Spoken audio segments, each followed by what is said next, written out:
Water. All right, Harrison, now you. Fire.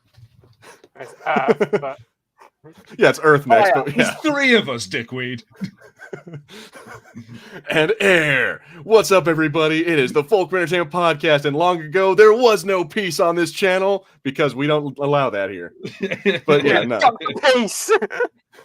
But what's going on, everybody? We are here. We're going to be talking about, because the new Netflix Avatar came out, we're going to be talking about not that. We're going to be talking about the original Avatar instead, the far superior animated Avatar.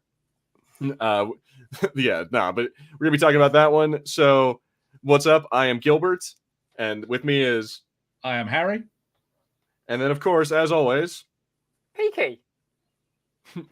Put your neck away. No, I'm kidding. I'm trying to hide it. Fuck off. Well, you're doing a shit job. What's up, everybody? We already got Harrison in the comments saying, "What nation are you?" So yeah, so put that in the comments. What personally, Fire Nation. Oh, so there was an actual quiz long ago, and I did that, and it put me as Earth Kingdom. Oh. I'm not entirely sure that's true. I think I'm more of a Fire Nation. Yeah, no, I think you're definitely more. You're like chaotic evil. Yeah, so I'm like Fire Nation compared to. Although I would like to be part of the Dai Li or whatever they are from the Earth Kingdom, the ones that fucking, like imprison everybody. the scary secret police. Yeah. Like, I got chains with stones in them on my belt so I could earthbend them. You see, yeah, like I was thinking about this. Like, I feel like if you wanted to be one who's like the deadliest, I think like Earth Kingdom. No. I feel like if you're an Earthbender, I think you could utterly like. It's so easy to murder someone. You just crush people. The stuff we see them doing with stones. So this is the thing. Well, obviously, with waterbenders, they can learn bloodbending, which is equally dangerous. But that's the thing. It's a rare thing for a bloodbender. Airbenders can literally take all of the air. Yeah, they can create a vacuum. They can create a vacuum in an area, so like they could suffocate an entire like town without them even like being able to fight back. Like that's the reason I think that Earthbenders can kill easier. Because, like, even the lower level Earthbenders are sending rocks that are so heavy, and if that thing hits you or crushes you to the ground, like, I think you could just be done. Like, possibly. Yeah, the cartoons never show that, but like, even like severe burns. Everyone just seems to walk away from no matter what they be. They get hit by a fireball, they can get up and walk away like 5 minutes later. It's like, dude. Yeah, that's one thing I'm going to say. That is the one thing that's cool about the Netflix show is they show people getting burned to death. They show people getting crushed by rocks and stuff. Like it's not even like they don't play around with that. Oh no, that's brilliant. I loved it. I'm very happy with that because I think that's exactly what we needed from the Netflix show. We were discussing it a while back, and it's like not to be too edgy, but I want to see that show, but not as a cartoon, so people can die and it can look awesome. Yeah. So I can't believe. I'm sorry. Go ahead. Is 19 years old. Yeah, it's a real reminder of the movement of time. I didn't realize it didn't hit me until I looked at the thumbnail earlier today. I was like, "Fuck! How is this 19 years old?" I mean, still watching this. Yeah, so yeah, to go on to the Avatar: The Last Airbender original, still watching that show is like. It like still holds up to this day. Even 19 years later.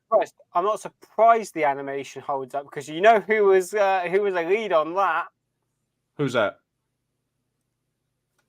I don't know who that is. Say it. Kevin. No, it's thingy from Star Wars. Who does all the Dave Filoni. That's right. He did do a lot of the animation. That's right. I think he wrote and directed the final two episodes of the North Pole. He done a lot for like the continuation of like the entire 3 series as well. Like his name pops up in like every end credit. Yeah, no, he's there quite a bit. Dave Filoni was. That's right. Okay, you're right about that one.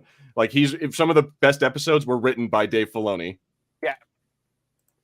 Here, I'm going to look that up real quick. Yeah, he directed episodes before being hired by Lucas to oversee direction of Star Wars: The Clone Wars. Mm-hmm. All right, Dave Filoni Avatar episodes. Let's find out which ones he wrote. And while I do that, so I'm going to go around the room and we'll just do initial thoughts on the original show. So Harrison, you give us like what did you love about the show? What was great about the show, or what did you hate about it? Like, just give us your initial thoughts about this 19-year-old show. I love the show that it's one of those great examples of how like cartoons that are intended for children don't have to be bad. Like it's a great way of like putting in a plot that is accessible to the age of the audience that it's aimed at, but very much enjoyable if you're older, and if you want a slightly more complex story. Alongside that, the fact that it's aimed at children does have some drawbacks to it. Early episodes in the first season can be a bit rough. There are some moments, particularly with Momo, and where they've got their kind of comedy elements that are quite childish, and you just sort of have to sit and get through those. But overall, they managed to craft like a really good story that completely works. And there are shows that are more modern that are setting out to do that more deliberately that don't do it as well. Like Steven Universe. I don't think they had like the huge intention of creating this massive universe that is the world of Avatar. Like I don't think that. I agree. I don't think they knew that they caught lightning in a bottle on this one. This show is like it's going to be 20 years old next year, so it spanned a fair few generations at this point. Where I would say it's spanned a generation. Yeah, because now at this point, the people who are kids watching it now have kids. It's got a huge fan base that is still dedicated to it to this day. Oh, absolutely. Read all the books, read all the comics, continuously watch both shows, like, religiously. Asking what nation you are is like asking what house you are in Harry Potter, but better. Yeah. Yes. Why is it so much better?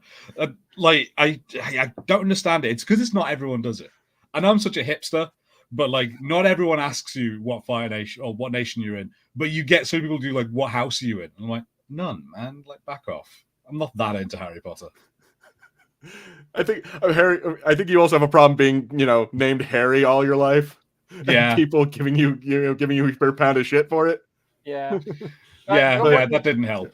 What you were saying earlier about like the first season is like you can see that obviously like it is made for kids. This show is that you can see a lot of the time during the second series, mainly towards the end of the second series and during the entire third series, you can see it does get a little bit more serious. That obviously, like, it gets a little bit more, I'd say, teenage.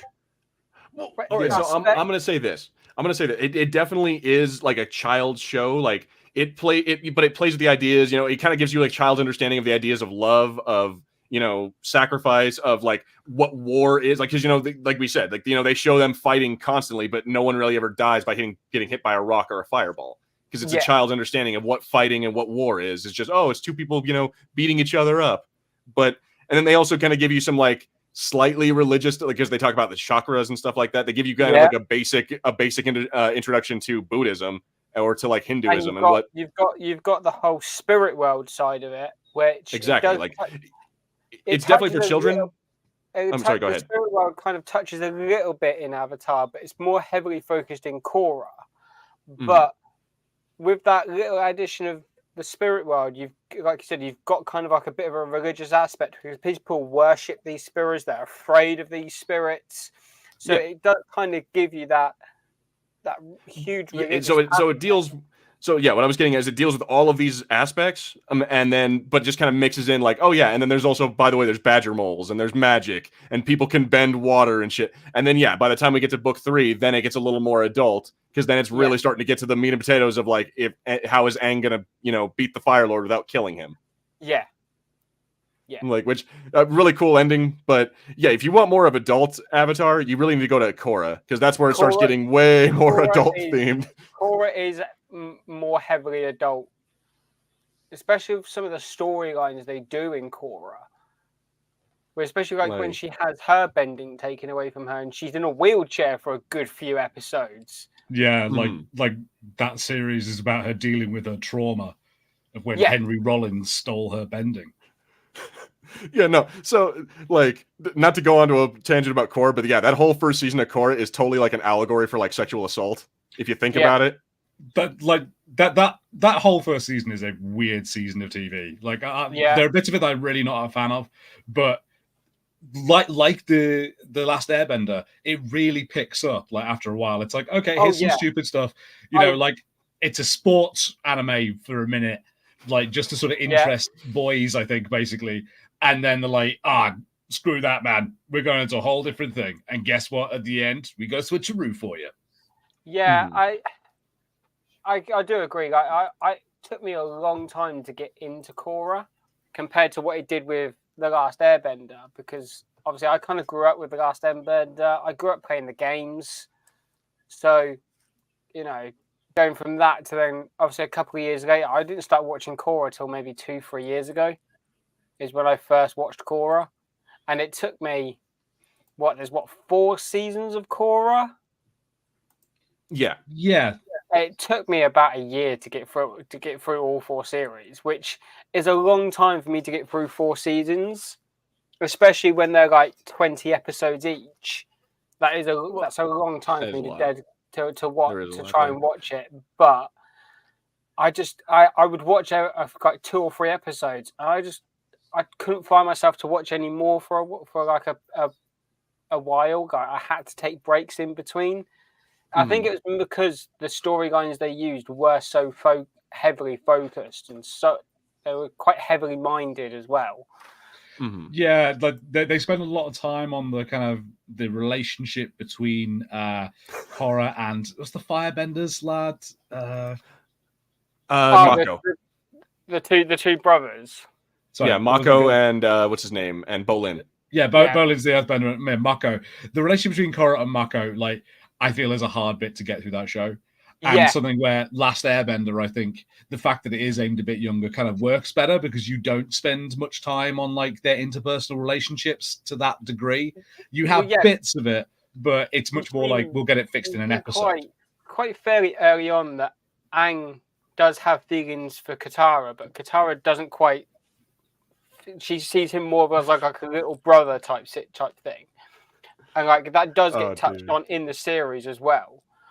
But barely. Like, it pisses me off that the first thing that happens when Aang sees Katara is not like him falling in love with her instant, because that's what happened in the original show, and they don't talk about that at all for the first 4 episodes, at least as far as I've watched.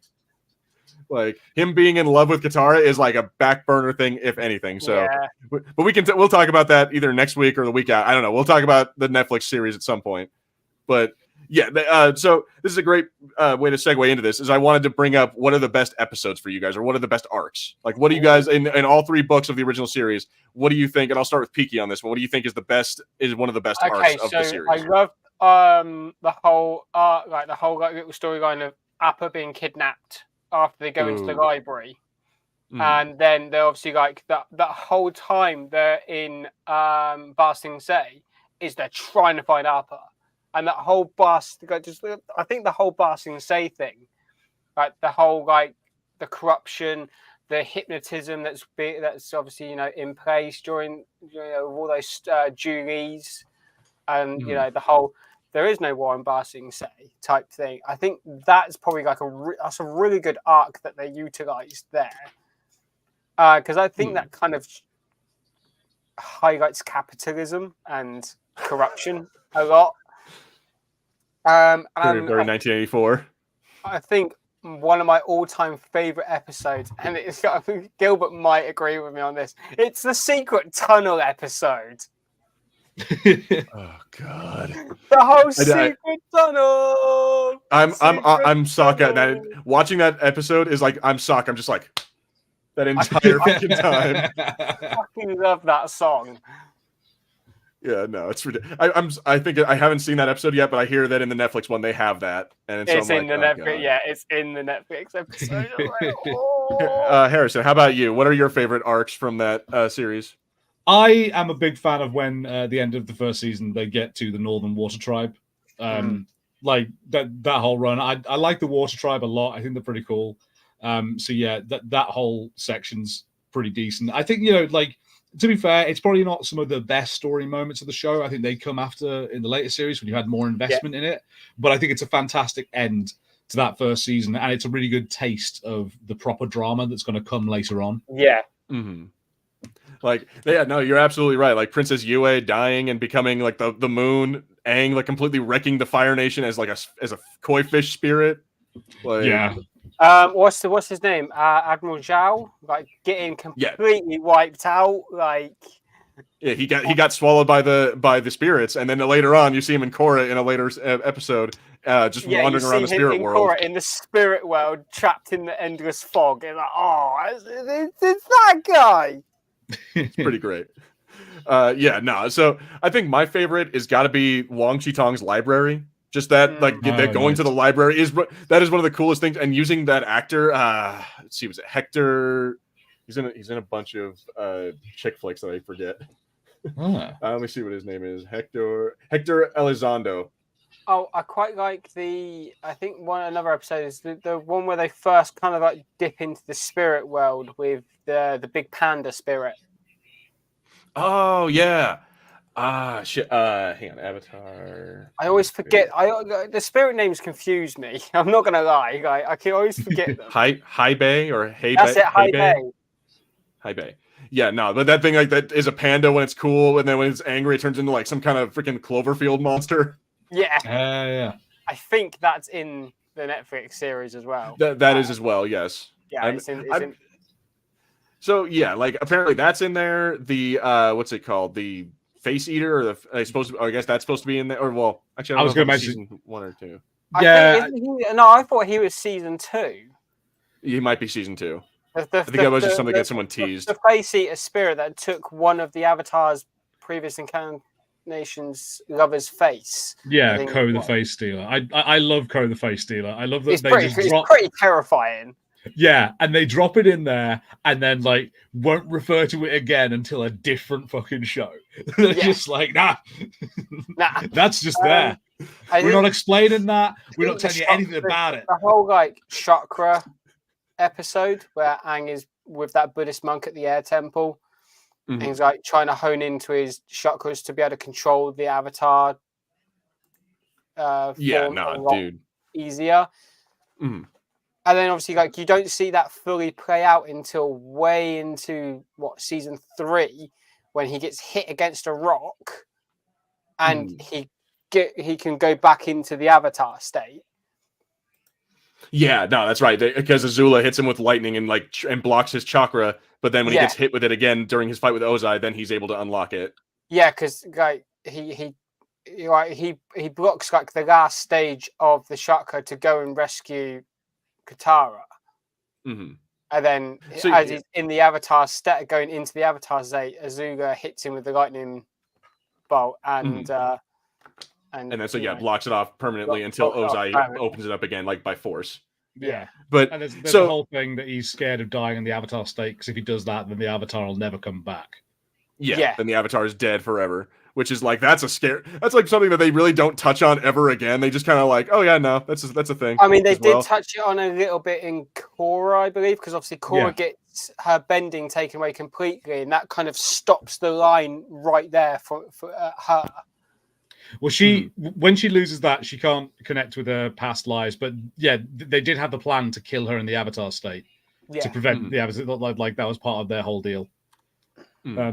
I also like Gloria said about his favorite episodes, the episode where they rip into them, where they go to the theater, they watch a play of the entire show. Shit! I just deleted. My bad. I was gonna open the comment. I accidentally deleted it. My bad. But yes, that episode on Ember Island, I think it's called. Yes, that's season 3, where they're in the Fire Nation Islands.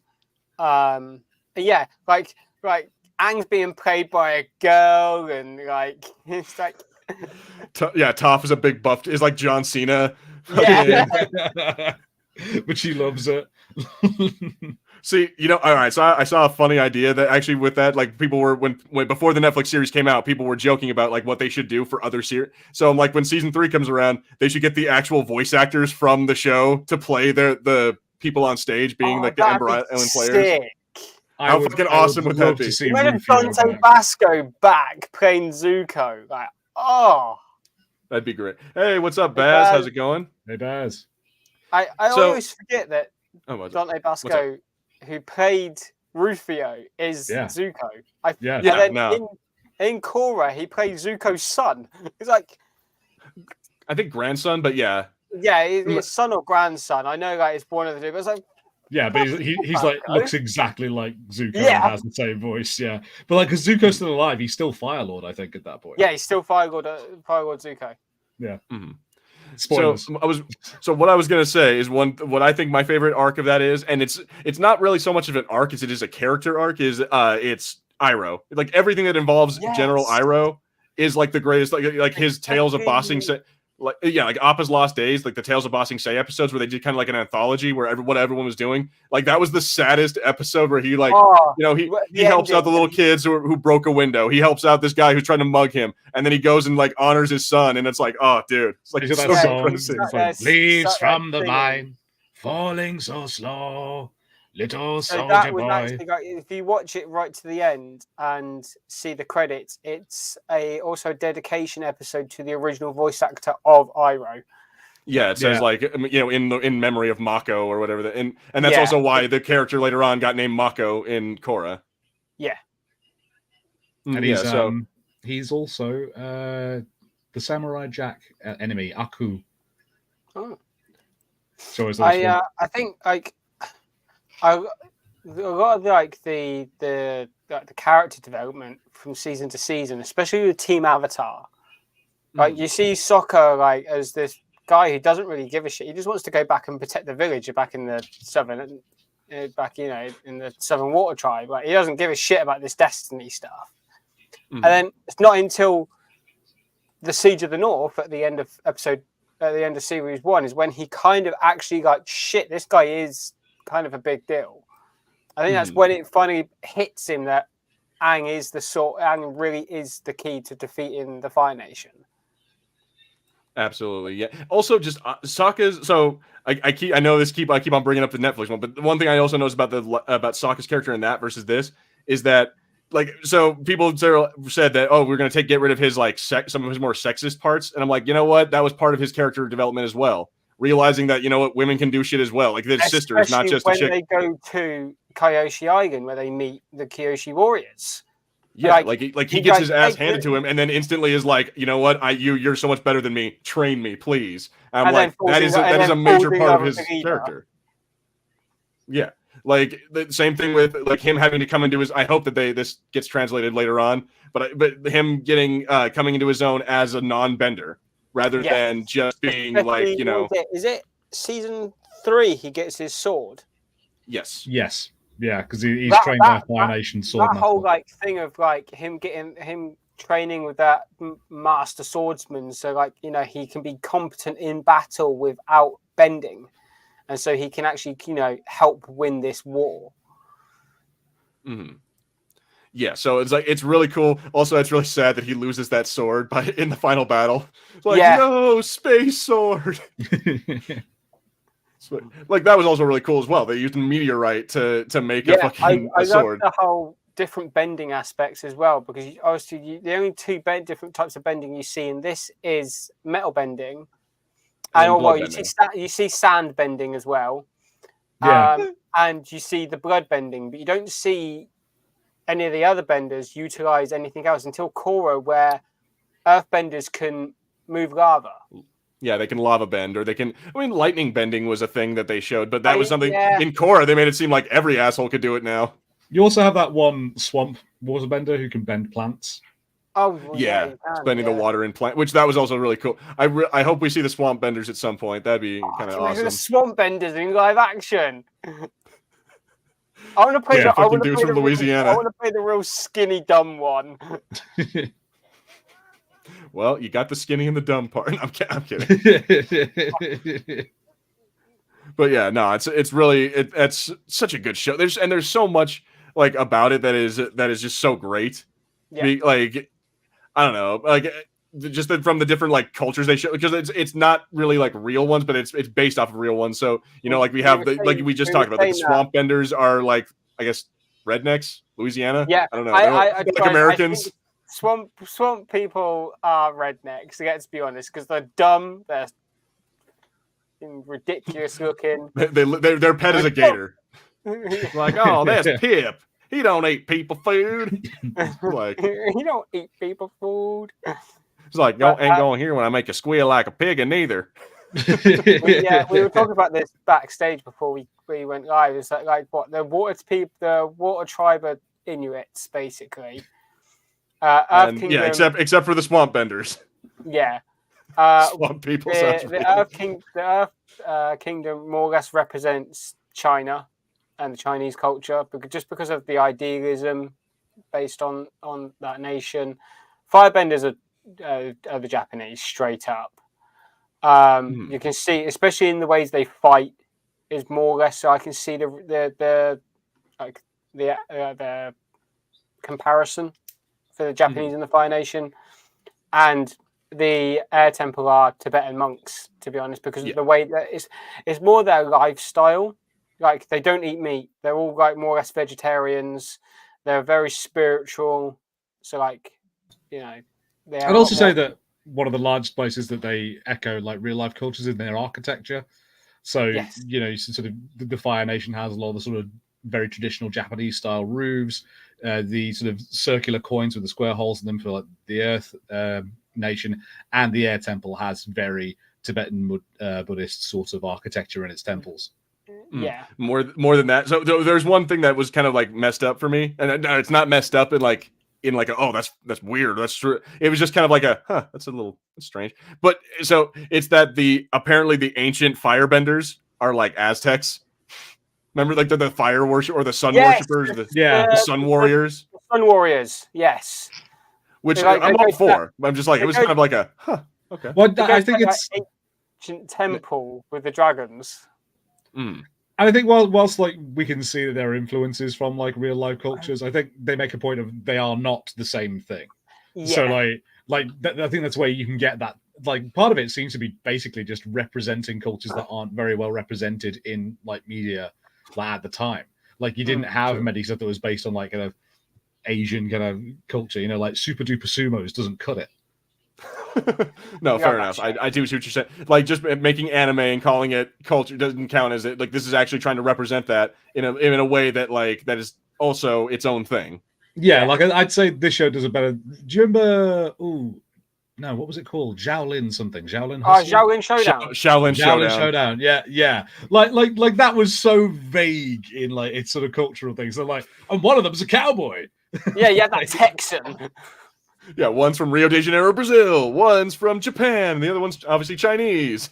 Yeah, one of them's like a yellow emoji face for some reason. I found that just a slight bit racist that he's a Chinese monk and he's yellow. I'm like, yes, it is a touch. Yeah, it's like, guys, come on. And then they had fucking was it Wayne Knight? They had fucking Newman be the dragon. Good stuff. God, oh, those early 2000s cartoons, good shit. But anyway, so all right, now this actually kind of brings me to a good segue into this. Is that what were the worst arcs, do you think, of the show, or what do you think were the worst episodes? The stuff that really just kind of was lame that you didn't think you needed. For me, Secret Tunnel. Harrison, how about you? I suppose like the famously bad episode is the one where they have to go through the canyon, and they have the two tribes that won't go with each other. Like, they even make a joke about that in the theater episode. There's a bit where like that story happens, and they're like, no one cares about that. And the fact that like the whole thing ends up being like a complete misunderstanding. Aang was there when it happened, and it was actually like a football game. But like, he wasn't even there. He admits at the end he made that story up. Yeah, he just lied to get them to stop fighting. It's like, why? It's dumb. Yeah. They got 20 episodes to fill, or however many it is. Like, I get sometimes you just gotta like, I need an episode, I need it cheap. Like, just whatever. That was one of the first. That was like, well, I think it was a filler episode before we even had the concept of filler episodes. Yeah, I think it was, because like nothing major happened with like storyline to like. Oh, you had the realization that Aang realized that he was in. I think that was the secret tunnel one where I realized he was another Katara. Yeah. Nothing major happened in that canyon episode. I'm gonna have to agree with you on that, Harrison. I think that's the only ridiculously bad one I can think of. Nothing feeds into the later story. Like, you never see those characters again. I don't even think you see those monsters again. Like, the canyon crawlers. No, I don't agree. Yeah, it's just sort of done. You're doing one of the games. I think it's makes sense. The Burning Earth game. I think you see them again. It's one of them because I've played all the games. See, I won't say it's bad, but I think that there's a lot of book 3 I didn't like as much because it seems like half of book 3 is just all right. So pick one character, they're going to go on an adventure with Zuko, and by the end of it, they're going to be slightly better friends. I quite like that, especially the episode with Katara and Zuko going off. Because that one was cool. That one's definitely cool because it helps Katara get over her shit. Considering Katara didn't trust Zuko one bit, and that one episode changed her viewpoint on him. Mm-hmm. Yeah, and see, that's a great thing for character development. But as far as same with Zuko's and Sokka's when he goes to the cauldron. Yeah, the boiling rock.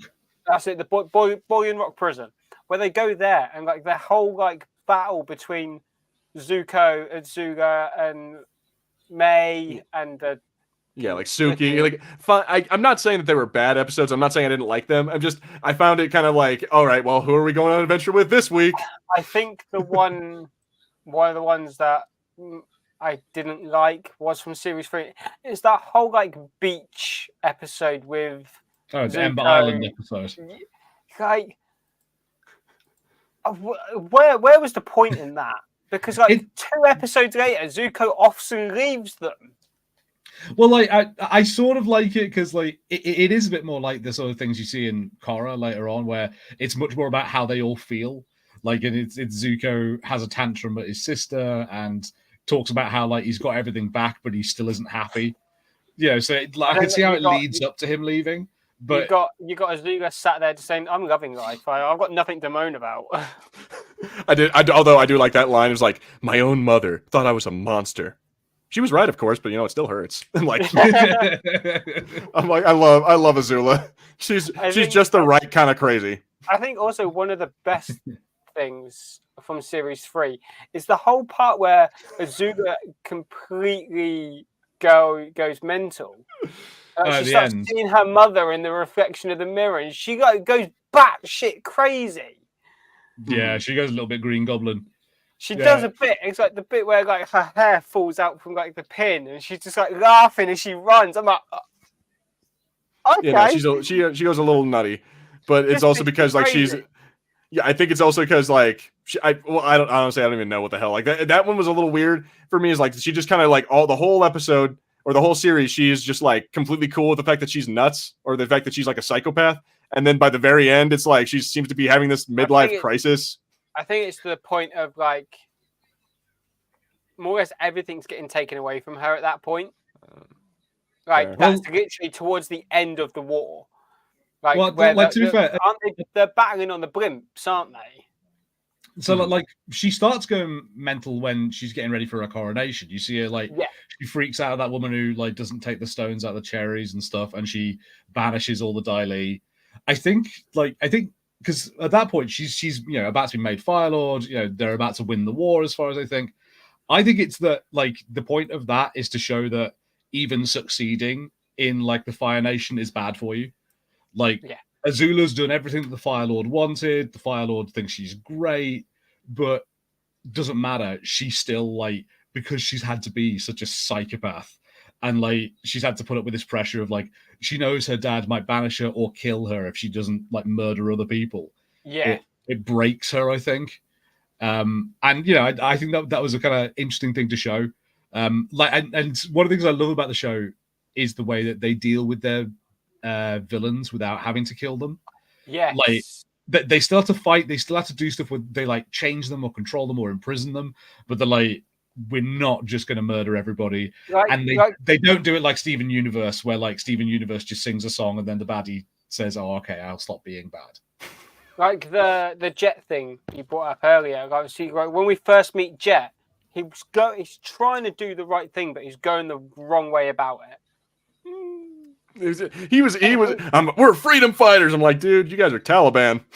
No, like I can see what he was trying to do, but he was going the wrong way about it. When he was gonna flood that village because they were all ex-Fire Nation or something. It's like, Jesus Christ, mate. Like, yeah, he was just gonna full on like murder a full town full of like people who weren't even like there were some soldiers there, but it was just like half of them were just civilians, like they're just Fire Nation civilians. And then obviously, like after that, like you see him pop up maybe once or twice, just kind of like as a background character. I think like until you get to the whole arc of where they're trying to find Appa and they're down in that prison, and then like the Lake Lao guy, and he like full on like takes a bullet for Katara, and then you can tell that like as they're walking away and they're like we'll take care of him, and you see Team Avatar walk away, and then you just see Toph just kind of like break a little bit. Like you see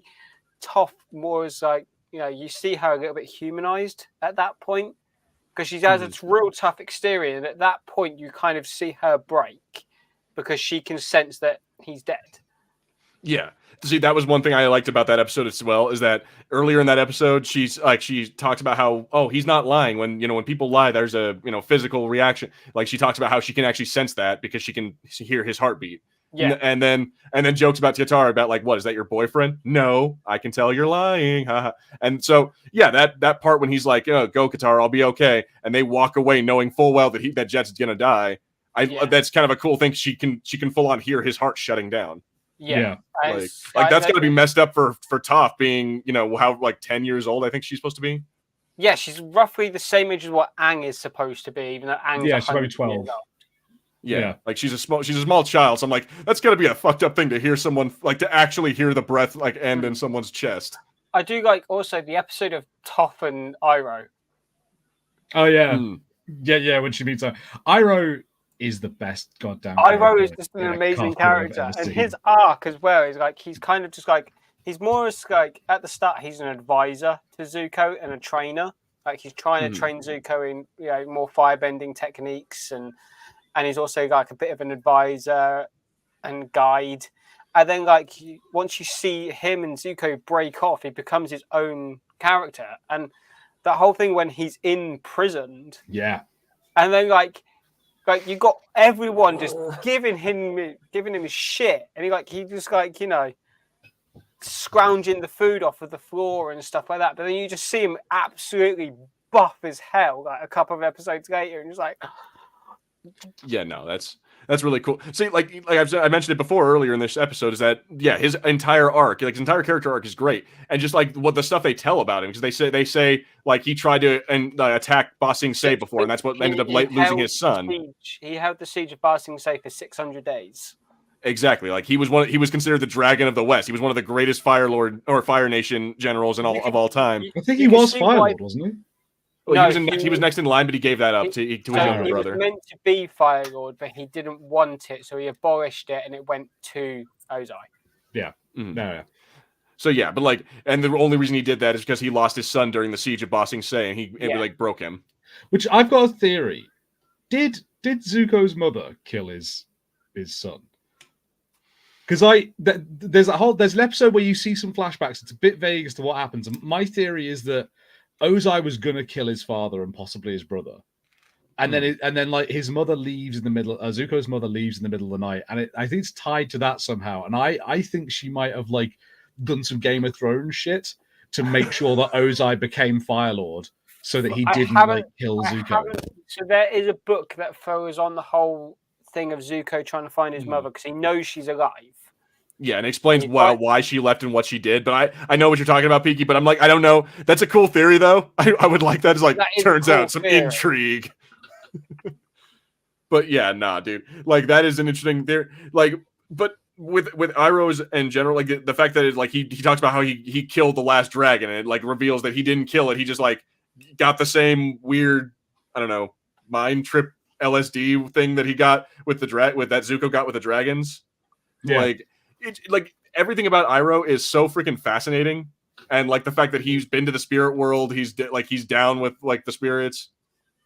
Like it's so good, so good. I love that Iroh is a fantastic like example of that thing of like, don't mistake my kindness for weakness. I love that they do that. Like he's the nicest guy. He cares the most about like almost anyone in the show. Like, and then whenever they need to, he's like, no, this guy will kill a motherfucker if he has to. He just chooses not to all the time. Like he's so peaceful because he chooses to be. Yeah, greatest part that Iroh ever did in that show is like when Azula, I think it's in book 2, when they get attacked by Azula, by the Dai Li agents, like they think that they're going to go serve tea to the king, and he's like, oh, did I ever tell you how I became the Dragon of the West? And she's like, oh, I don't want to hear this long story. He's like, it's more of a demonstration. He bends tea into like fire. I'm like, he breathes in, don't he? He just goes, yeah, like he takes a drink of tea and then breathes fire at everybody, and I'm like, what the fuck? Yeah, like he's an intense firebender. He's like possibly the best firebender, and it's that weird thing of like it'd be interesting that I guess Iroh probably had his reasons. But, like, imagine if like Iroh had been like training Aang like as his fire teacher, because I think if he didn't have to take care of Zuko, he would have. Dude, that would be great. Do you know what I mean? Like, but I love the fact that he did have to take care of Zuko, because the fact that he just loves his nephew is so fucking nice. That's another thing. Is another great part of his arc is the fact that he loves Zuko so much and like is willing to sacrifice so much for him, just because he wants to make sure that he doesn't go down the same path as his son or as him. Like he sees what being like too loyal to the Fire Nation can do to you.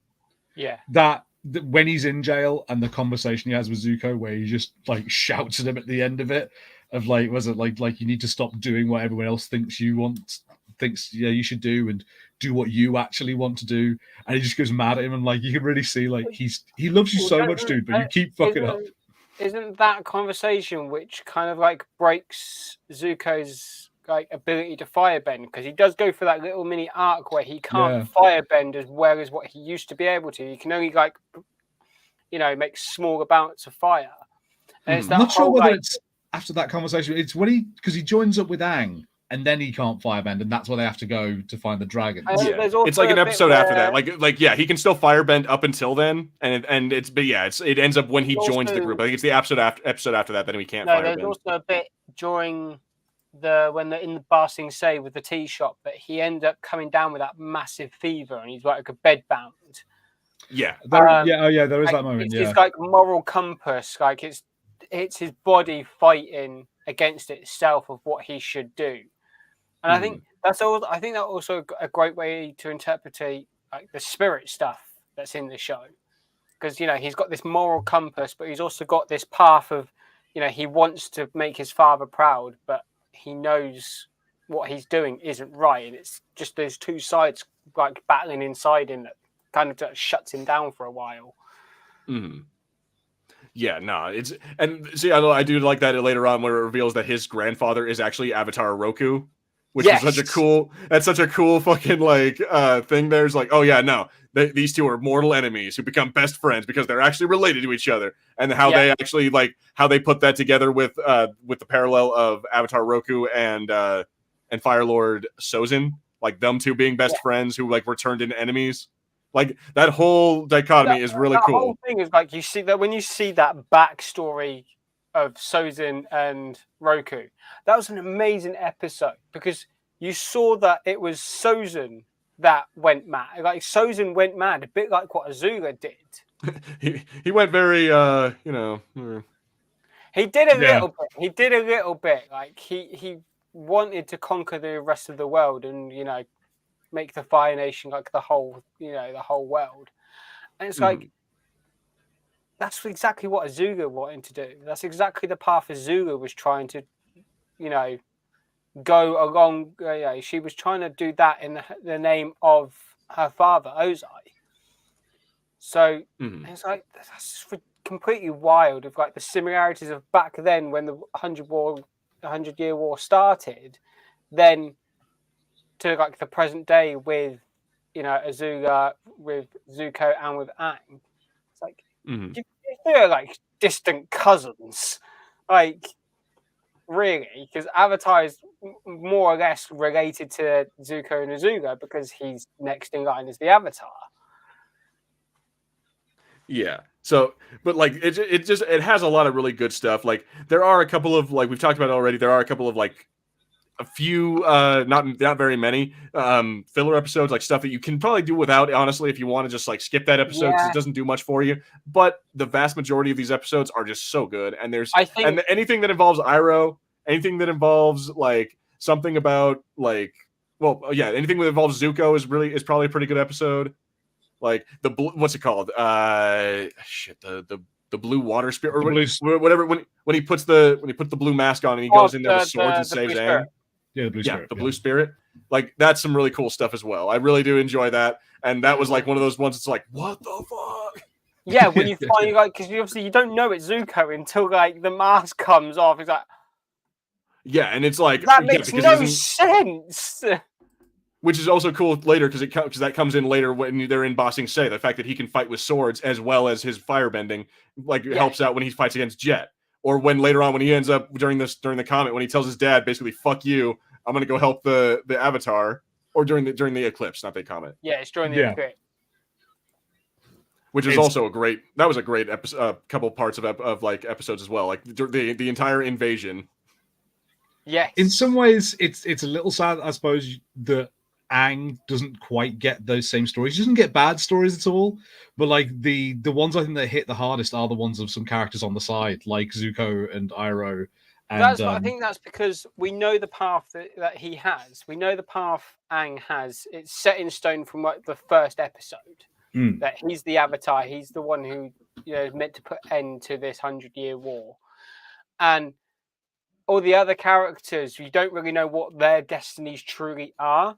So, like, throughout the series, little by little, it starts to show. Like, Zuko was always destined to help the Avatar and to become Fire Lord and to, Aang can guide him and everything else like that, which you see during the events of Korra. You see, Aang was one of Zuko's most trusted advisors. Mm-hmm.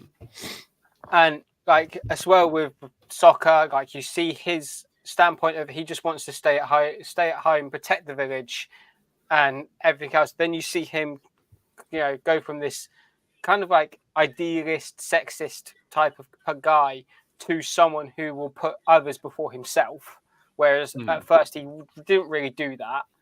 You saw Katara being this low-level waterbender to then, after training at the Northern Water Tribe, training with Aang, that whole blood-bending episode, that was real. Arguably, she becomes like one of the best waterbenders in the world.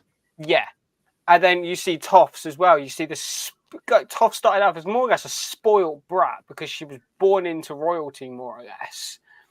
I mean, but she was also still like one of the. She had arrogance, but she was also like kind of one of the greatest earthbenders of all time. Yeah. And then also she's blind, so Yeah. So go fucking inclusion.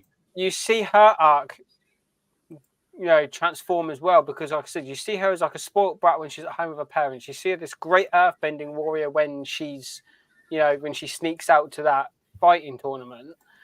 But then throughout the series and throughout each episode, you see her kind of actually care more about other people rather than just herself.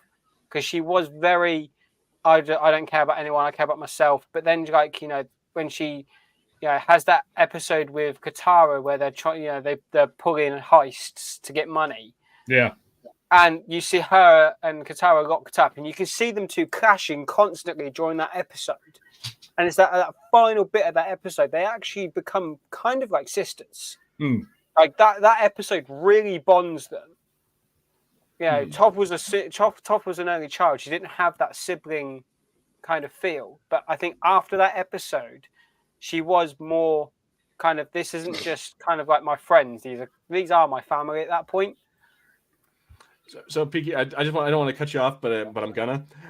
There's one thing that I really did like. One part, and I think I have it downloaded right here. My favorite arc or my favorite episode of the entire thing, and I think you guys will enjoy what I have. Hey, yo, Uncle. Yes, nephew. Uncle, there's this weird fucking chick. Oh? Don't fucking look, dude. Don't fucking look. Oh, sorry. Hey, Uncle, she's been looking at me and making my dick feel weird, man. Oh, Prince Zuko. It is time I teach you the ancient wisdoms of pussy.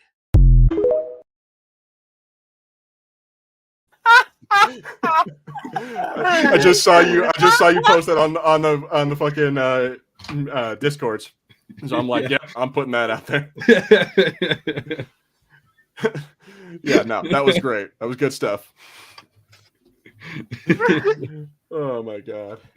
Oh, That's what that bullshit. episode is, though. It's this weird episode where, like, Iroh's like, for the love of God, my man, go out with this chick. It's some Riz. Like, he's really trying to get his son, yeah, well, no, his nephew. He's really trying to get his nephew laid. And I'm like, But God bless him. That episode goes into that whole thing I said when the episode of Zuko's moral compass fighting against himself, because he does kind of want to have something like that, but he knows that at that moment in time he can't because of who he is. And that's that. And then also, like, it would get in the way of his destiny. He wants to still be the king of or the Fire Lord, and falling in love with this girl and living in the Earth Kingdom would get in the way of that. People know, like, if he goes into something like that, people know he's the Fire Lord's son, and then a whole lot, because they're wanted by the Earth Kingdom at that point, but they end up going into hiding. Oh God. Oh, this would be fun. So I really love that episode too. Like, that's a cool part where Zuko goes on the date with the girl. You're right. It's just Iroh trying to get him laid. But when he goes on the date with the girl, that's a really cool part where she's like, "Oh, the lanterns, they're not lit," and he tells her to close her eyes and just shh, and does that. But if she ever found out how he did that, oh, dude, instantly she would not. But also, fucking fair play to that was instant Riz. Oh yeah, no, that's a panty dropper and a half. You did that now, like that's at least worth a blowy. See, instead of telling her he does juggling, should have told her he did magic. What was that you said, Harrison? He's like, "Don't worry, babe, I lit all the candles." Like, it is a nice episode. I think it's nice when you see, like, oh, this kid maybe could be happy if he just stopped this bullshit. Yeah, just got out of his own damn way. Yeah, it's. I like to say, I like that they do that. I like that they show that there's nothing good about what the Fire Nation are doing, even for people in the Fire Nation. They're not happy. They're miserable. Like, you see the Fire Lord destroyed his family by doing this. Well, you see that in the whole like the line of episodes where Team Avatar are in the Fire Nation, and they like Aang goes to that school, and then they have Fire that Nation party. school. They end up having that party in the cave that they're living in. You see all the kids genuinely happy. Yeah, no, and like it's got to imagine that though. Imagine like 100 years, like your grandparents who like you're like in the Footloose town. There's no music, there's no dancing, like you don't have parties anymore. It's like, what the fuck kind of shit is that? Yeah, exactly. I was going to mention that actually as an episode that, like, if you were looking for ones that aren't as great, it is a bit weird that we have an episode basically that it's Footloose. It's just about dancing. But I do think it's nice that it builds that world and shows like the people who are living in the Fire Nation are under loads of pressure and aren't allowed to do stuff. Mm-hmm. And and that's some shit. I've got a question for you, and it's literally just popped into my head now. Go ahead. So we know obviously like the main villain is the Fire Lord. No. Who are your favorite? What's your favorite side villain? Because we've had quite a few during the free series. Admiral Zhao is a good one. Admiral Zhao is a real good one. Yeah, because he just wants to do it. He just wants to do his duty as a Fire Lord commander. Yeah. Like, well, he also wants to become known as Zhao the Conqueror. Like, he wants to. He definitely wants to climb that ladder. But it's like he's an interesting one because of that. Is like, okay, he's willing to kill the fucking moon just to become a better, like the higher rank. Yeah, like there's a thing where lots of cartoon villains, they're not really that bad, like it's more of a joke. Even Zuko has that thing of like he's going to attack the Avatar every week. Every week he's going to fail, like he's Team Rocket. But Admiral Zhao is much more like a hardcore. He's a bad guy. He will. Well, he did capture the Avatar, and it was Zuko. Zuko was the only reason why Aang managed to get out of there. Yeah, like they're not messing around with him. He doesn't get that like Saturday morning cartoon villain treatment. I think other side villains, similar. I can't remember his name, but the head of the Dai Li. Yes. He like again is genuinely very sinister. Like he's such a villain. Like what he's doing is awful, and he's taken over this entire city. And it's of course Mr. Krabs, our good old friend Clancy Brown. Oh, that's right. The guy who, yeah, that's right. Him. And a he's good also one. the one who kidnapped Appa. He was the one who got more or less organized the kidnapping of Appa. Well, when Appa got into the village, yeah, or into Bossing Say, yeah, he shows that he's the one who captured him.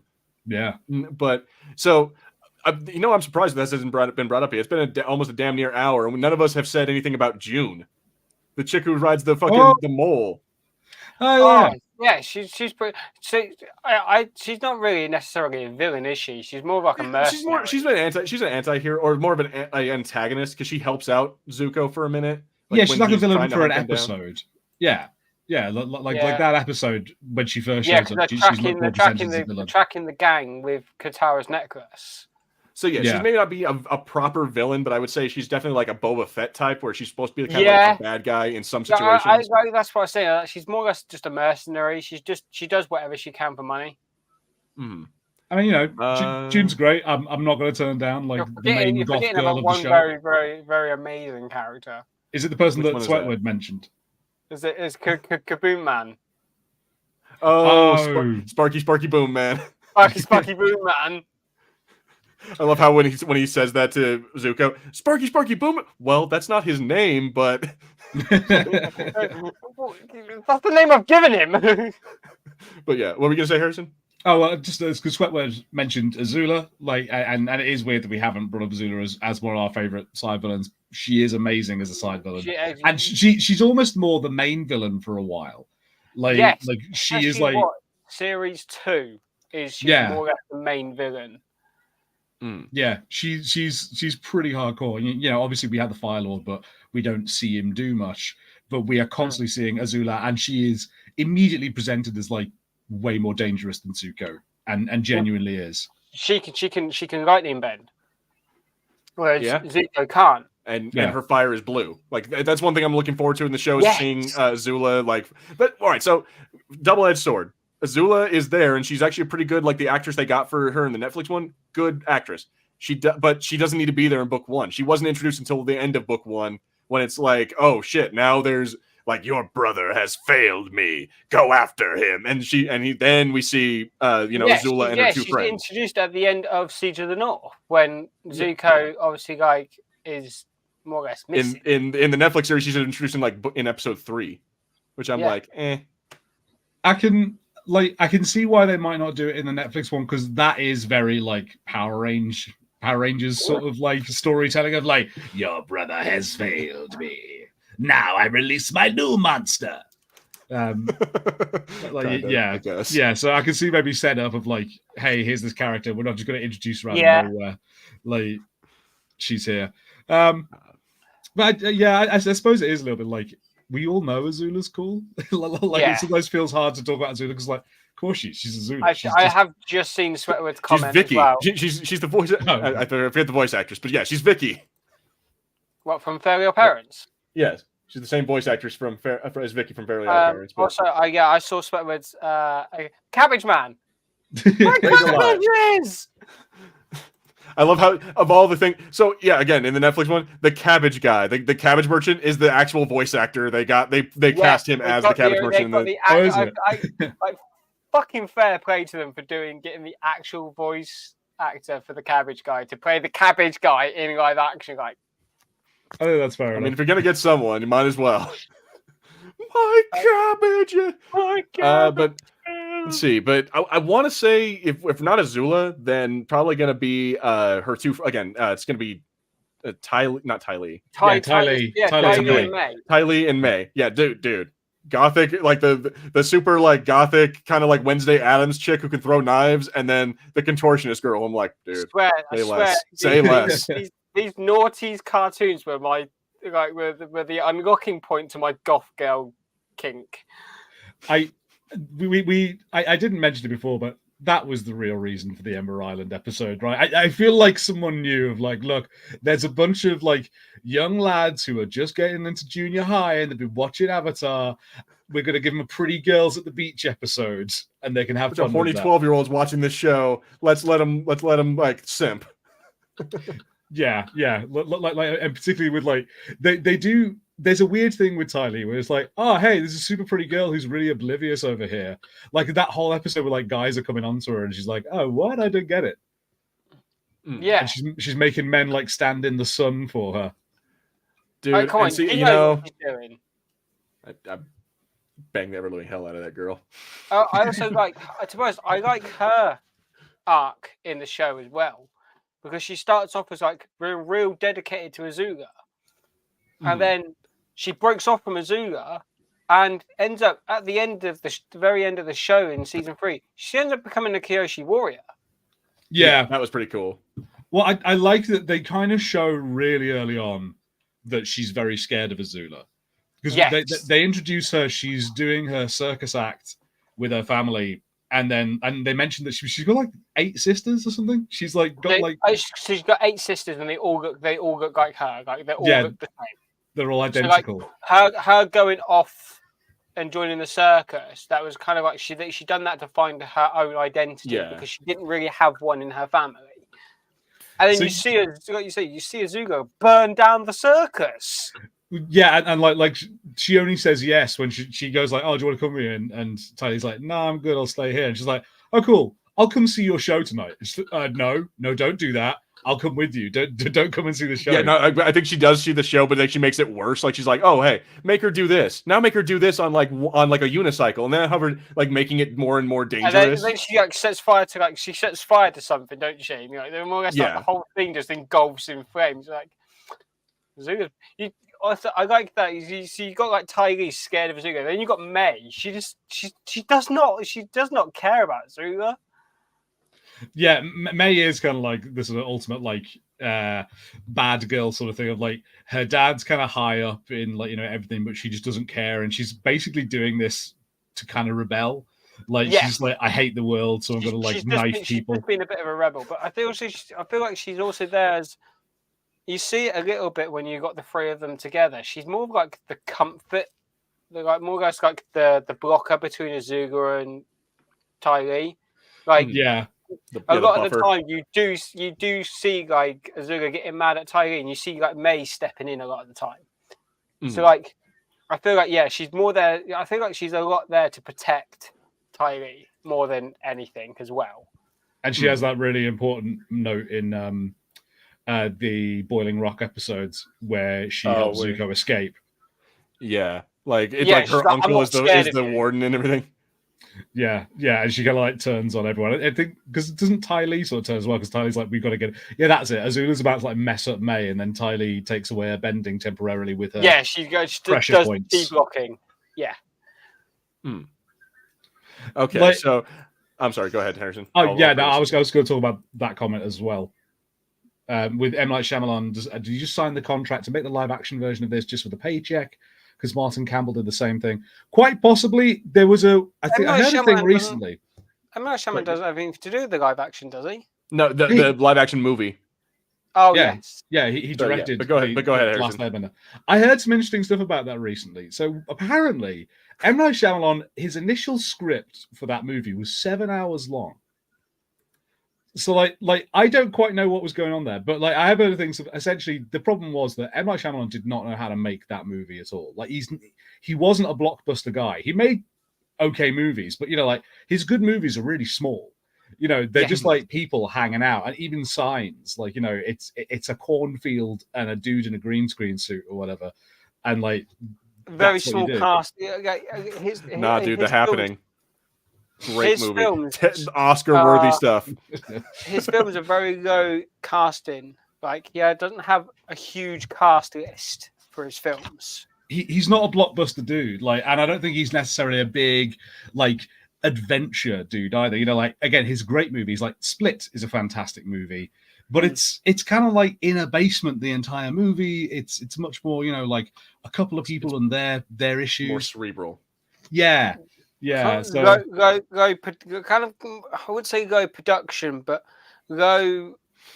Like he doesn't use many locations. Like you said, Split, you're more or less in a basement. Signs, you're more or less just on the farm. You're on the farm pretty much the whole time. Yeah. So it is like small cast members. one or two locations, and that's an M. Night Shyamalan film.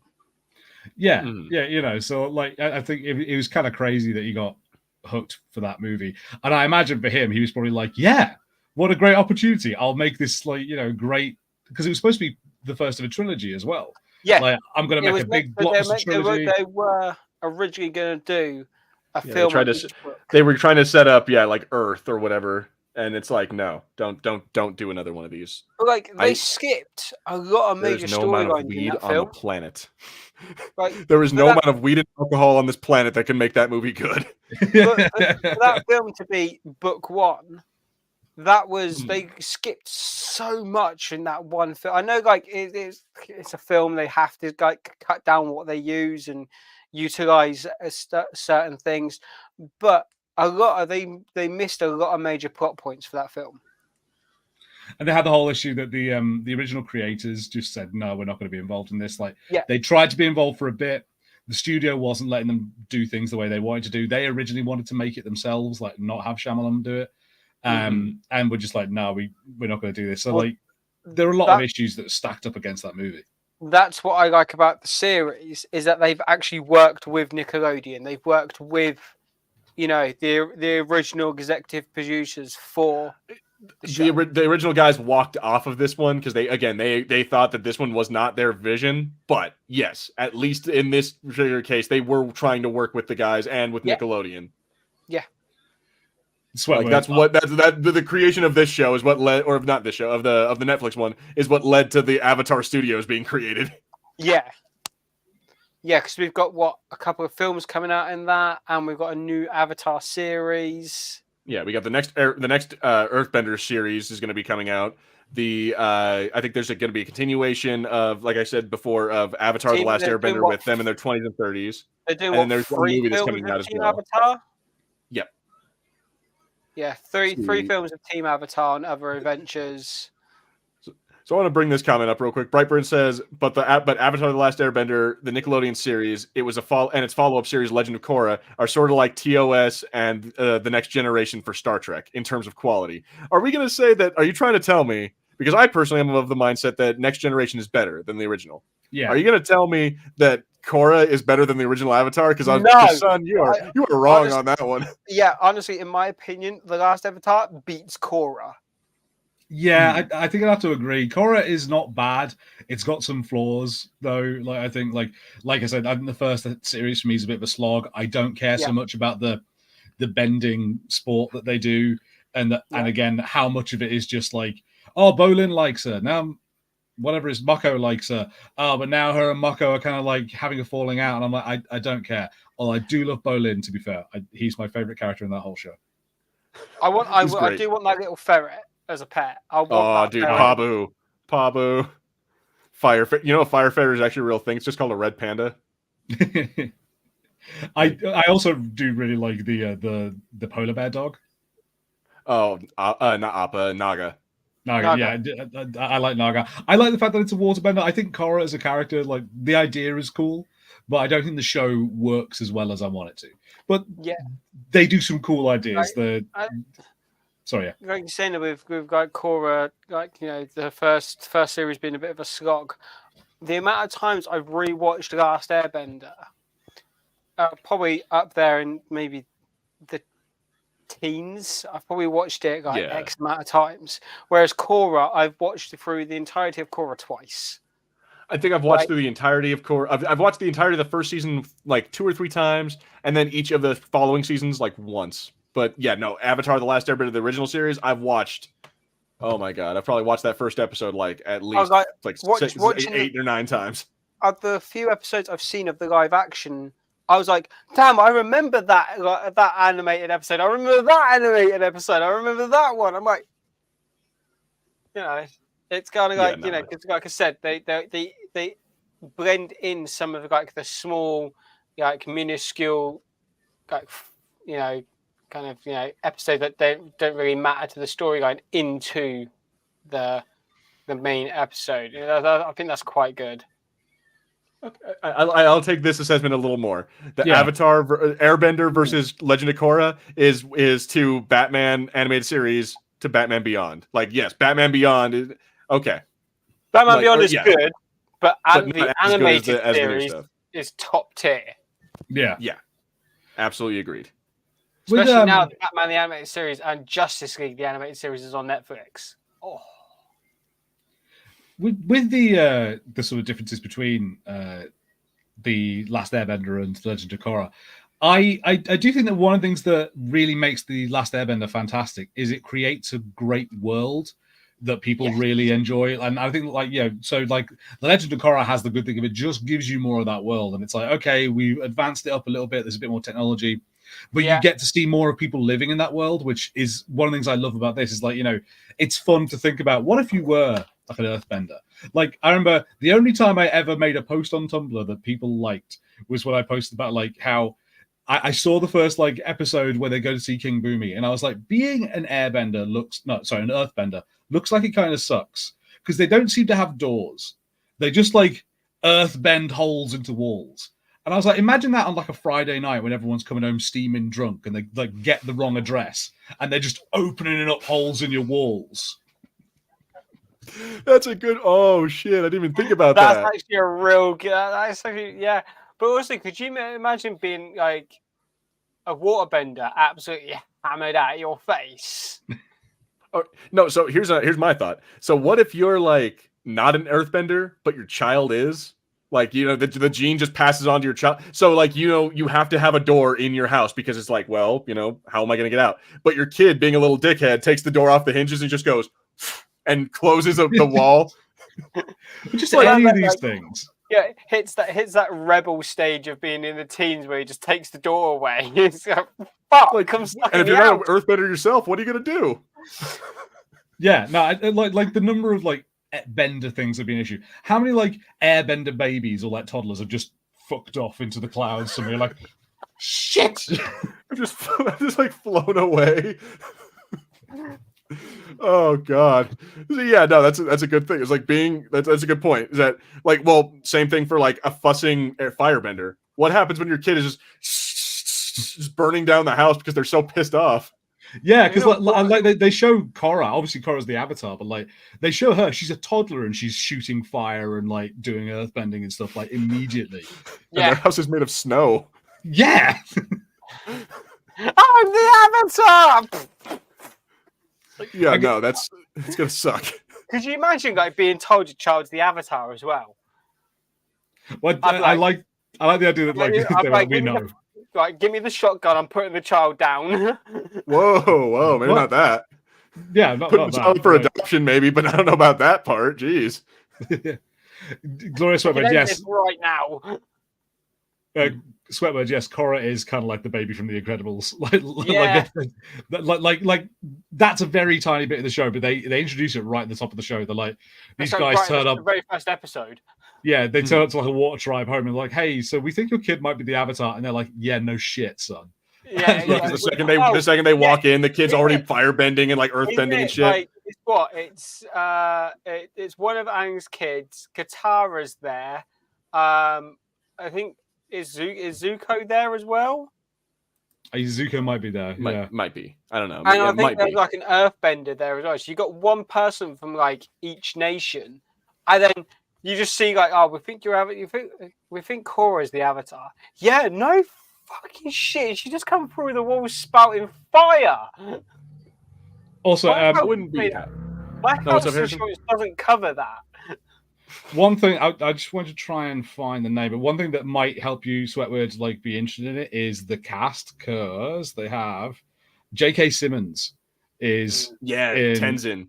Yeah, he's Tenzin. So he's like the only, because like Aang's died obviously by that point. The only airbender left is Tenzin, his son, and his kids and his family. Yeah, he's the oldest. He's the oldest son of Avatar Aang, and he fucking, oh my god, that's one thing that's cool about that show is that they don't just focus on Korra and the new team Avatar, they also focus on Aang's kids and how much pressure they were under being like his children.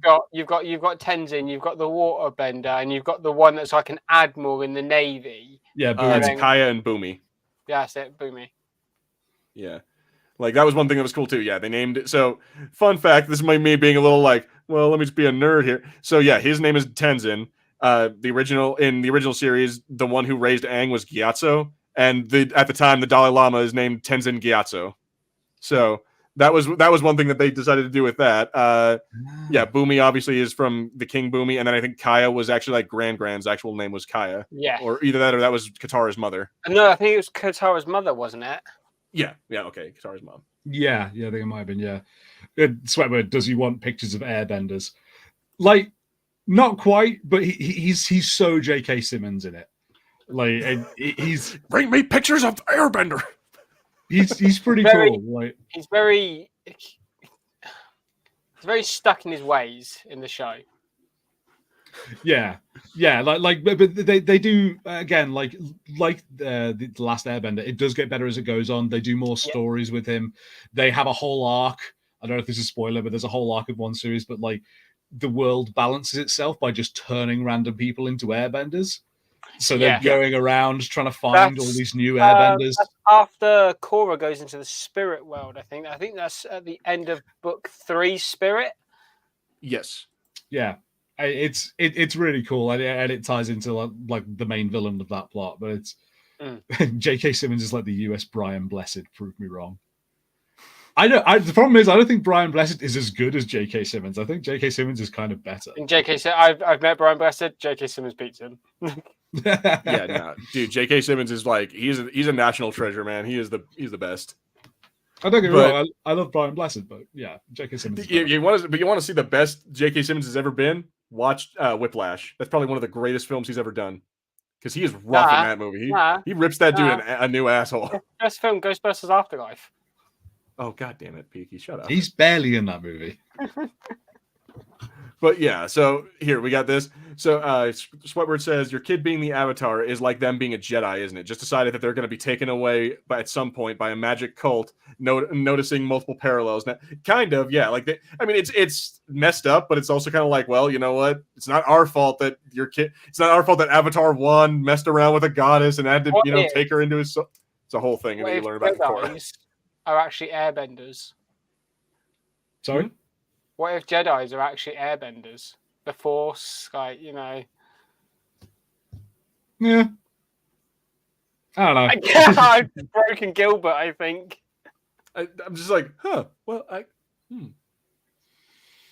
Well, I got a new what if in mind. Yes. That's kind of the reason why I asked in the chat of like, what nation are you? Because like, if someone was like, "Hey, do you want to be isekai'd into Avatar: Last Airbender?" I'd be like, "Yeah, go on." Dude. Like, I'd be real annoyed if I wasn't a bender, but like, if I could any of them, I would be happy with. I think, but like, I've tried to think which one I'd actually be. I don't know. I like water, but I feel like I'd be fire just a bit of a dick. I think they take the one that means like he's Fire Nation. So now it's about which one has the most opportunity for me. Because on the one hand, fire seems like fun, but it's really all you can do is shoot fireballs, or maybe if you are trained enough or if you're strong enough, you can shoot lightning, maybe. But as far as like maybe earthbending would be probably the most versatile, because then you could, if you train enough, then you can do lava bending or metal bending as well, sand bending then sand bending. So yeah, it's the most versatile. But airbending, I'm like, you could fly. You could legitimately fly wherever you wanted to go. Like that'd be the kind of coolest one. You can only fly if you renounce all with a glider. I'm well aware of that other dude who went all Goku on us, but I'm talking about with a glider.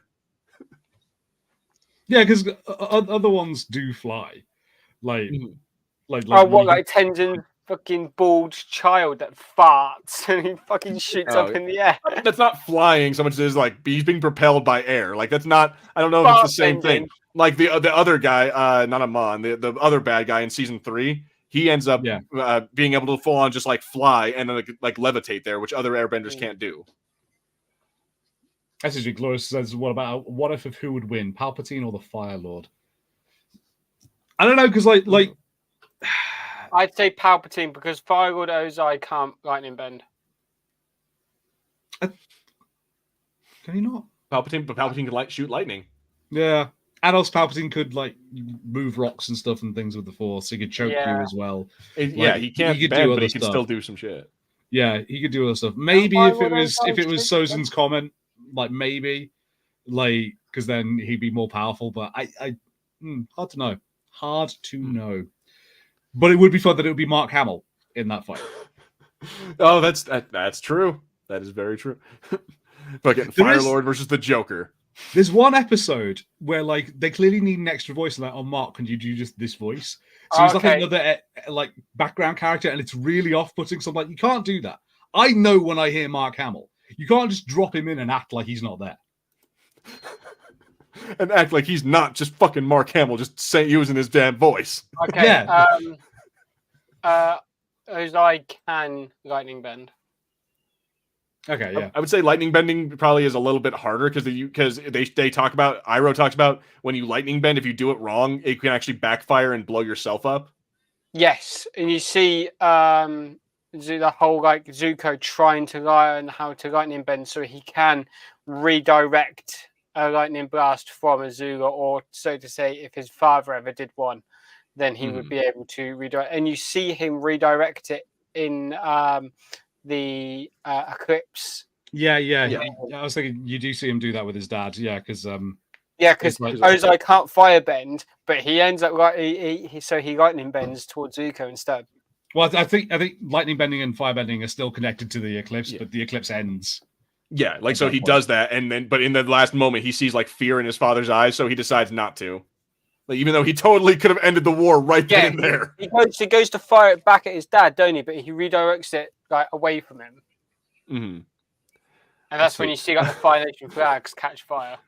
He's not wrong. Brightburn says that what are you talking about, Harry? They just dropped Mark Hamill into the first Kingsman film, and that went and that just happened. Like, it just dropped him in there like it's nothing, and then he just kind of gets killed. It's just weird when like Mark Hamill just pops up and it's like, hey, like it's fine that he's the Fire Lord because he's the big bad guy, but he's just like a dude. He might as well be the cabbage salesman. It was like I think the reason why Mark Hamill was probably chosen for Ozai is because of the way he done the Joker voice. Oh, yeah, it's almost the same voice, but it's like a sinister, like scary voice. Yeah. Whereas the Joker is just batshit crazy voice. Oh man, but that was a good. So yeah, I did want to jump on. I think we already went through favorite characters more or less, but yeah, like Mark Hamill's character of like Fire Lord Ozai, that was the best reveal. Like having is like, dude, is that fucking the Joker? It's like, yep, yeah.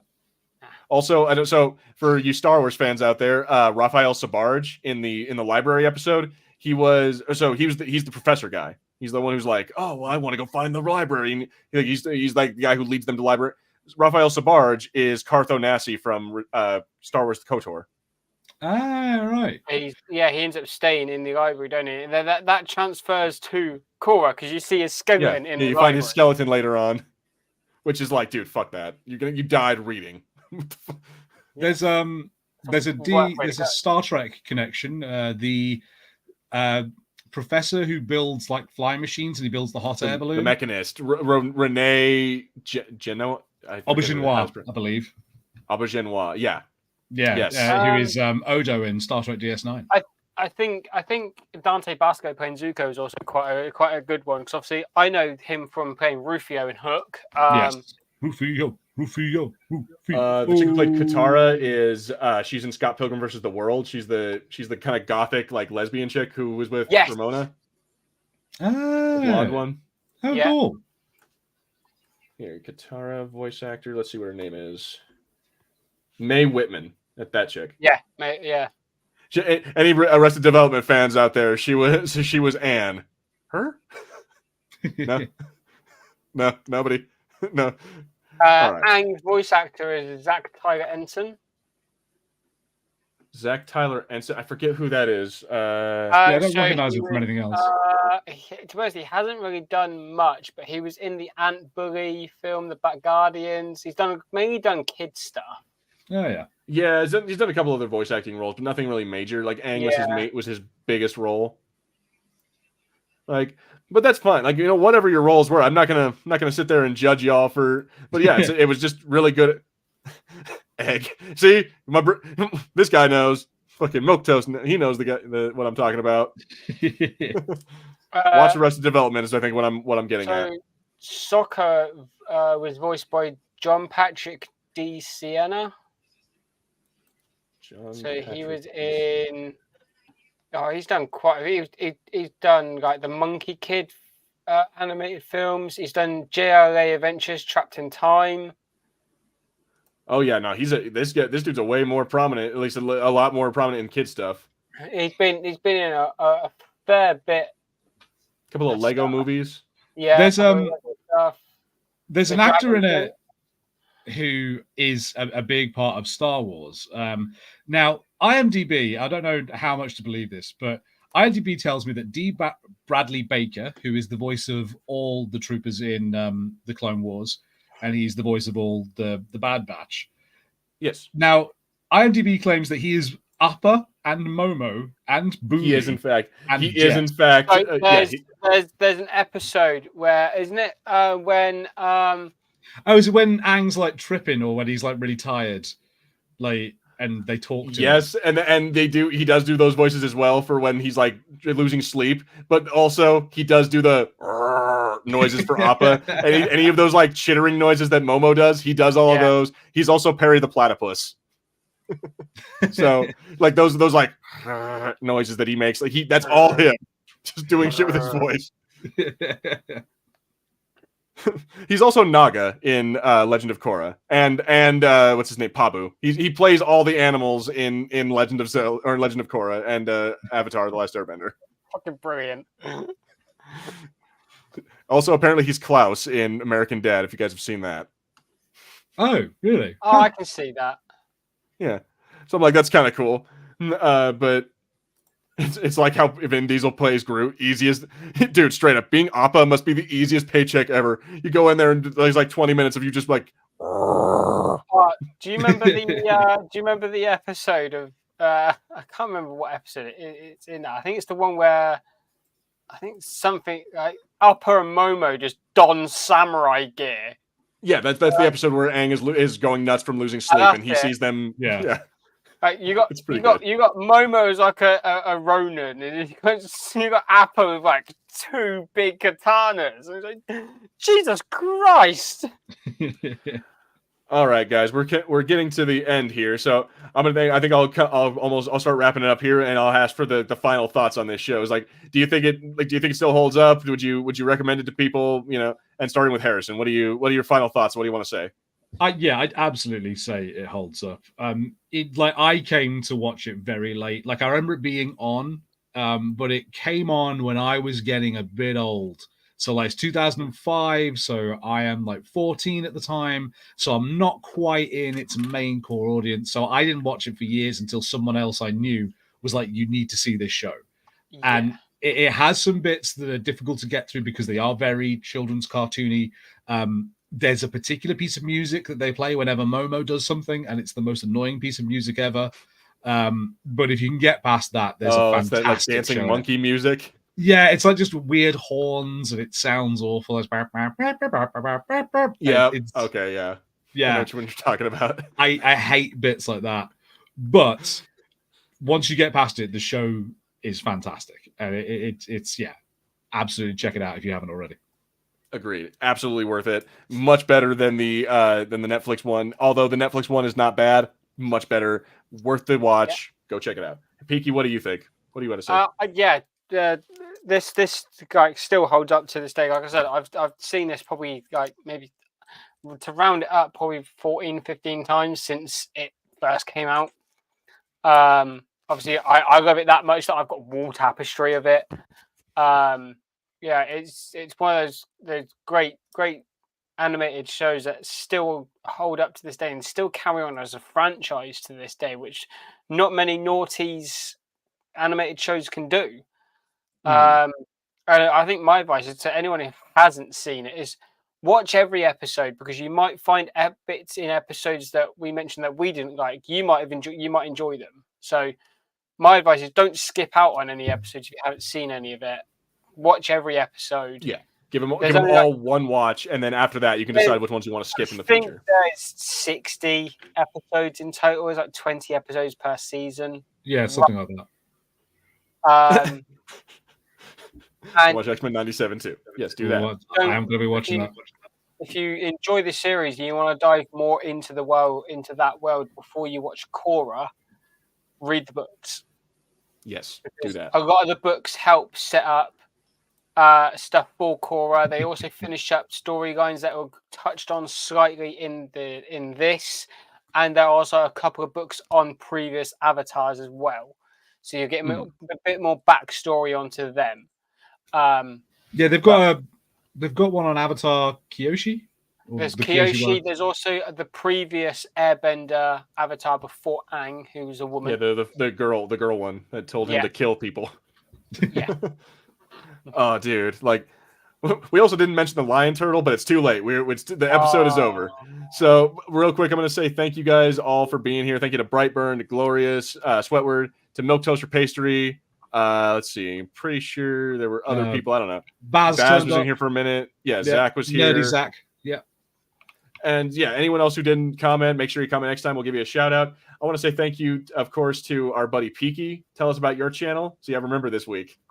Yeah. So I only think I released one video this week, and that was the Borderlands movie trailer reaction.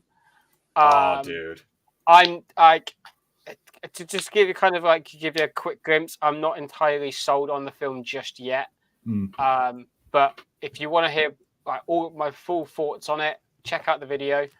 I've got another interview video coming out next week, and Games Night is coming back next week as well, because I took a day off yesterday from uploading anything. So Games Night is coming back. We're nearly at the end of all the pre-recorded Among Us videos as well, and we will be starting a new game quite soon. So we're recording tonight. We are recording it tonight. So if you're a little bit bored of the Among Us, I think there's 3 episodes left of Among Us so far. So wait 3 weeks, hit subscribe, hit the notification button so you know when the next new video comes out, and then you'll know when we've finished Among Us. For now, we're putting it on. We're putting it on in the drawer, ready to bring out again at some point. And how about you, Harrison? Anything you want to talk about on our channel? So yeah, please do keep an eye on the channel. I know that things have been a bit slower lately, but I've been working in the background trying to get some stuff done. I'm going to try and start up some more content soon. So the next couple of weeks, I'm going to try and I need to find a book. Once I found the book, I'll start reading it. It's in a box somewhere. But yeah, please do. We've got the Republic Commando book still continuing, which is fantastic. Slow. I'm sorry. Don't worry. It can be slow work doing these audiobooks. Trust me, guys. So yeah, just keep an eye out for us. If you want to come and hang out with us, make sure you keep an eye on Saturdays when we're going live, and Fridays as well, because we often have a live stream from Gilbert. Yeah, indeed we do. And so yeah, hopefully you guys enjoy that. I don't know what I'm going to be doing next week. Maybe nothing. Maybe some more Baldur's Gate. I don't know. But yeah, let's. As always, make sure if you guys liked our videos, you like, subscribe. You can comment below. Make sure you hit that bell notification so you know when all the videos come out. Make sure you check out Harrison's awesome audiobooks, the audio comic for The Last Ronin, which I will be working on episode 5 soon. I don't know when that soon is, but it will happen. And Harry want me to write a choose your own adventure book? Do it. Honestly, yeah, do it, man. Challenge accepted. If you want to write a book, man, you go ahead and do it. And yeah, make sure you watch all of our awesome content, or don't, because you know what? I can't really force you what to do. I can't really force you what to do. I just appreciate you guys being here to begin with. But we just as always, I have been Gilbert. I've been Harry. I've been Peaky. And this has been the Fulcrum Entertainment Podcast. Thank you guys all so much for watching. We will see you guys next week. I don't know if we're going to be doing a shoot the shit or if we're going to be doing like a review of the Avatar stuff. I'll figure it out. But until next time, we are all Fulcrum, and we will see you. Bye, everybody. Peace.